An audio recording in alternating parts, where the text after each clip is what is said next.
అట్లా ఉంచుతాడు దేవుడు లేపడు. పెంట కుప్ప మీద నుండి బేదలను పైకెత్తువాడు మన దేవుడు. ఎప్పుడు ఎప్పుడు యెషయా 26:3 ఎప్పుడు కంఠస్థవాక్యం బైబిల్ చింటే ఇప్పుడు బగిలియా చెప్పండి. ఎప్పుడు యెషయా 26:3 ఎన్నిసార్లు చెప్పుంటా ఈ వాక్యాన్ని? ఇక్కడ దాకా వద్దు రావట్లేదు కదా, పిసకాలు పట్టుకొని గొంతులు.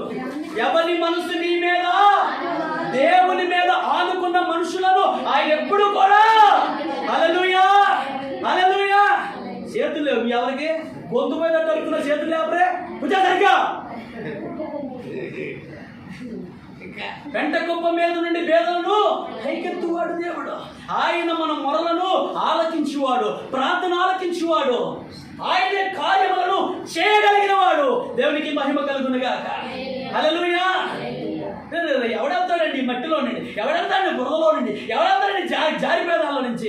ఎత్తుకోవడం పారబోయి ఇదే పని మాకు. ఈరోజు నేను ఎంత చక్కగా టిప్ టాప్కి వెళ్ళిపోతున్నా బండ్ల. ఇది దేవునిచ్చినటువంటి కృప, ఇది దేవునిచ్చినటువంటి కృప. ఎప్పుడో తెలుసా? మనుష్యుల మీద ఆనుకోకుండా దేవుని మీద ఆనుకున్నప్పుడు దేవుడు సమస్తమైన కార్యములను చేయగలిగిన వాడు. దేవునికి మహిమ కలుగునుగాక. హల్లెలూయా. మనం నమ్ముకున్న దేవుడు సామాన్యమైన వాడు కాదు. ఆయన సముద్రమును 2 పాయలుగా చీల్చగలిగిన దేవుడు. ఆయన ఎర్ర సముద్రాన్ని 2 రాసులుగా నిలబెట్టిన దేవుడు. ఆయన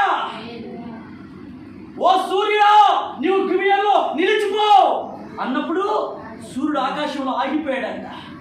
ఓ చంద్రుడా నువ్వు అయ్యాలో ఆగిపో అన్నప్పుడు అక్కడ ఆగిపోయి సూర్య చంద్రులనే ఆపిన దేవుడు మనం నమ్ముకున్న గొప్ప దేవుడు. అవే మాటలు ఉన్నాయి దేవుని మాటలు. దేవునికి స్తోత్రం కలుగునేగాక.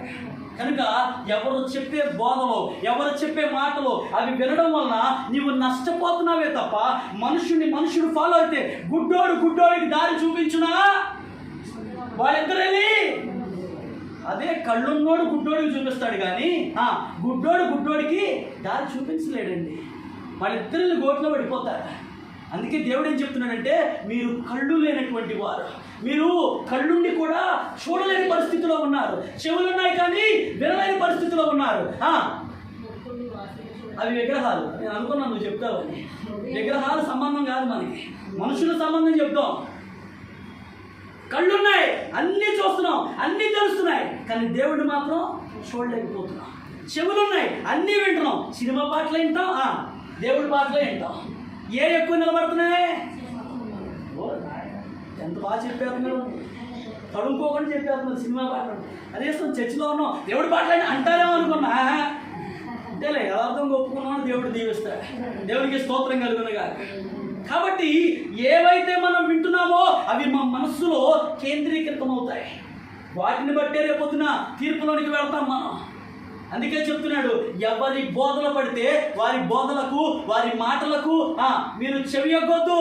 వాళ్ళు యూదులే అంటారు, గొప్ప పాస్టర్ గారులే అంటారు, వాళ్ళు చెప్పేది మీరు చాలా జాగ్రత్తగా, వాళ్ళు మీ మధ్యలోకే వస్తారు. నేనే క్రీస్తునని చెప్తారు. రేపు రాబోతున్నాడు అంత్యక్రీస్తు.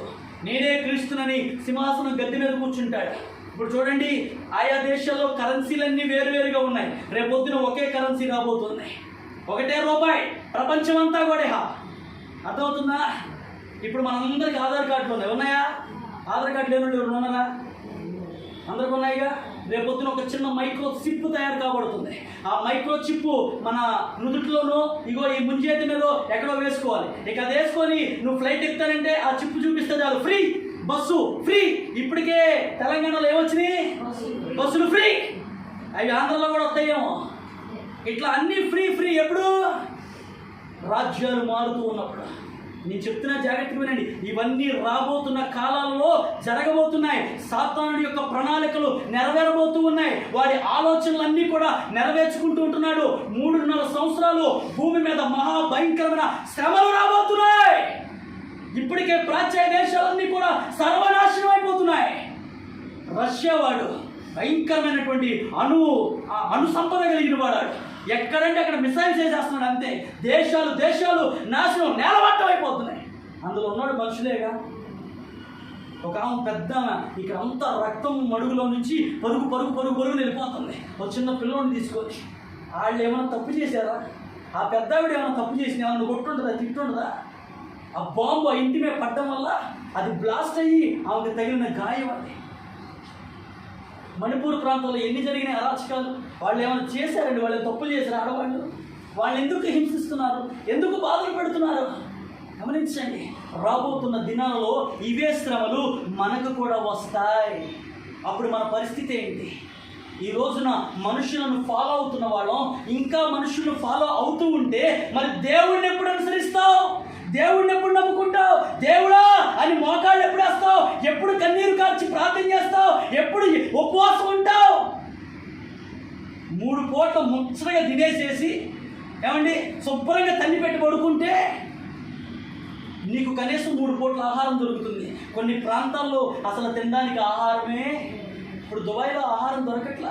బురద నీళ్ళు అంతా ఏ తాగాలాళ్ళు?